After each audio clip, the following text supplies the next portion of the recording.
زمین خیبر کو یہ معلوم ہونا چاہیے کہ میری ماں نے میرا نام حیدر رکھا ہے، یعنی حملہ کرتا ہوا شیر، وہ شیر جو سب کو چیر کر رکھ دے۔ یہ سن کر مرہب گھبرا گیا اور سوچنے لگا کہ میری ماں جو کیلے کی سب سے بڑی نجومی تھی، اس نے کہا تھا کہ جو تجھے مارے گا اس کا نام حیدر ہوگا۔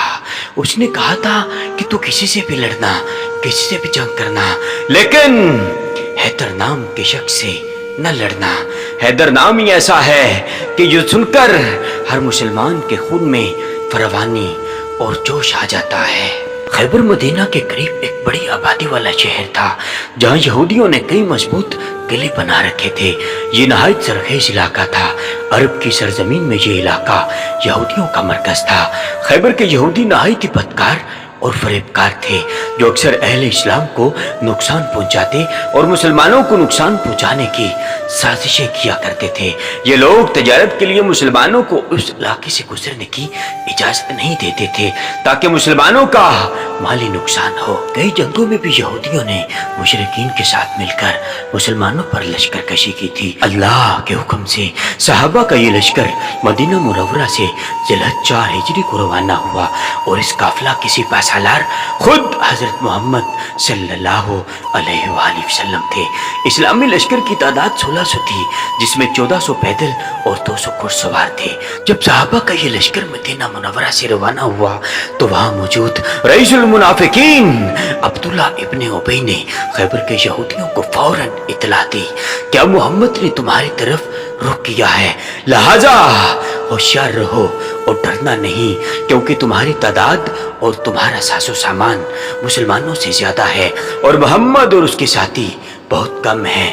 لہذا خبر ملتے ہی خیبر والوں نے جنگ کی تیاریاں شروع کر دی۔ تاریخ نے لکھا جب اسلامی لشکر خیبر کے قریب پہنچا تو شہر نظر آنے لگا، تو آپ صلی اللہ علیہ وآلہ وسلم نے ایک مقام پر ٹھہر کر اللہ سے دعا کی، اور پھر ایک چھوٹا سا لشکر حملے کے لیے روانہ کیا، جس کا سپہ سالار اپنا ایک صحابی بنایا۔ یہودیوں کا سب سے بڑا قلعہ کموس تھا، جہاں یہودیوں نے اپنا ساز و سامان اور کھانے پینے والی چیزیں جمع کر رکھی تھی، اور اس قلعہ کے مضبوط دروازوں کو بند کر دیا تھا۔ جب مسلمانوں کا لشکر اس قلعے کے قریب پہنچا تو قلعہ کی اونچی دیواروں سے تیر اندازوں نے تیروں کی بارش شروع کر دی، لہذا یہ لشکر ناکام ہو کر واپس لوٹا۔ پھر اللہ کے رسول نے اپنے ایک اور صحابی کو قلعہ کی طرف امیر بنا کر بھیجا۔ جب آپ لشکر لے کر کموس کے قریب گئے تو تیروں کی بارش ہونے لگی اور یہودیوں کے مضبوط سپاہیوں نے حملہ کر دیا، لہذا مسلمانوں کو پھر بھی چھیڑنا پڑا۔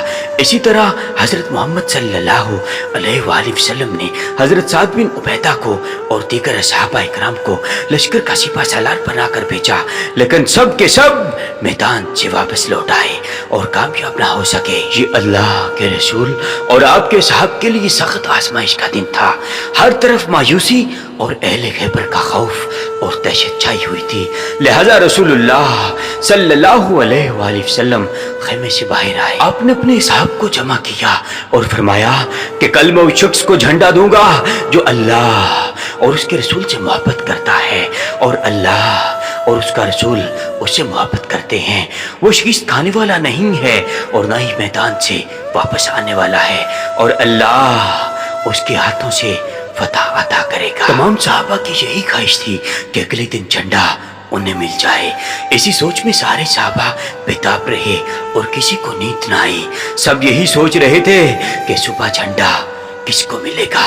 حضرت عمر بیان کرتے ہیں کہ میں نے زندگی میں کبھی بھی کسی چیز کی خواہش نہیں کی، لیکن اس دن اس جھنڈے کو پانے کی خواہش میں نے کی تھی۔ اگلی صبح تمام اصحاب بے چینی کے عالم میں حضور کے پاس آئے۔ آپ نے فرمایا علی کہاں ہے؟ صحابہ نے کہا یا رسول اللہ ان کی آنکھوں میں تکلیف ہے۔ آپ نے انہیں بلوایا۔ جب شیر خدا حضرت علی تشریف لائے تو آپ نے ان کی آنکھوں میں اپنا لاب تان لگایا اور دعا فرمائی۔ اسی وقت آپ کی آنکھیں ٹھیک ہو گئیں، اور حضرت علی نے فرمایا کہ اس کے بعد میری آنکھوں میں کبھی بھی تکلیف نہیں ہوئی۔ تاریخ نے لکھا کہ اللہ کے نبی نے اپنا پرچم حضرت علی کے ہاتھ میں دیا اور انہیں ہدایت فرمائی کہ پہلے دشمنوں کو اسلام کی دعوت دینا اور انہیں اللہ کے حقوق سے آگاہ کرنا۔ اگر تمہاری تبلیغ کی وجہ سے ایک آدمی بھی راہ راست پر آ گیا تو یہ تمہارے لیے سرخ اونٹ صدقہ کرنے سے بہتر ہے۔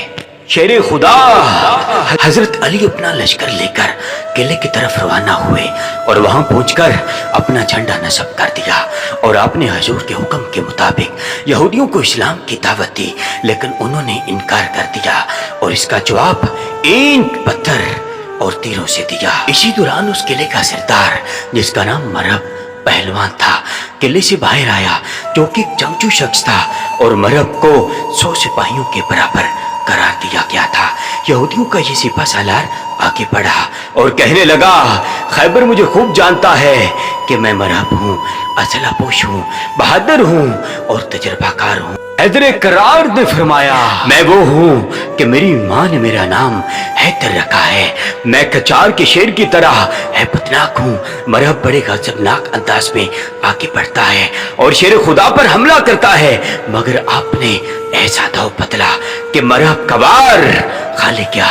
پھر شیر خدا نے آگے بڑھ کر اس زور کی تلوار ماری کہ ایک ہی ضرب سے ذوالفقار حیدری سر کو کاٹتی ہوئی دانتوں تک آ گئی اور تلوار کی مار کی آواز فوج تک پہنچی۔ مرہب زمین پر گرا اور واصل جہنم ہو گیا۔ مرہب کی لاش کو زمین پر تڑپتا ہوا دیکھ کر یہودیوں کی فوج حضرت علی پر ٹوٹ پڑی، لیکن ذوالفقار حیدری بجلی کی طرح چمک چمک کر وار کرتی تھی، جس سے صفیں کی صفیں الٹ گئیں اور یہودیوں کا یہ مایہ ناز پہلوان مرہب، حارث، اسیر اور عامر کٹ کر ڈھیر ہو گئے۔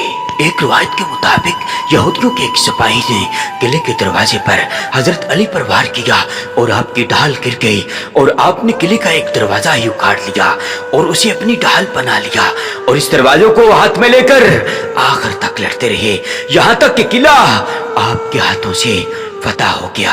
تاریخ نے لکھا کہ قلعہ کموس کا یہ دروازہ اتنا مضبوط اور بھاری تھا کہ جنگ کے خاتمے کے بعد 40 لوگوں نے اسے اٹھایا۔ یہ وہ فتح تھی جس نے پورے عرب میں یہودیوں کی جنگی طاقت کا جنازہ نکال دیا اور یوں خیبر حضرت علی کے ہاتھوں سے فتح ہو گیا۔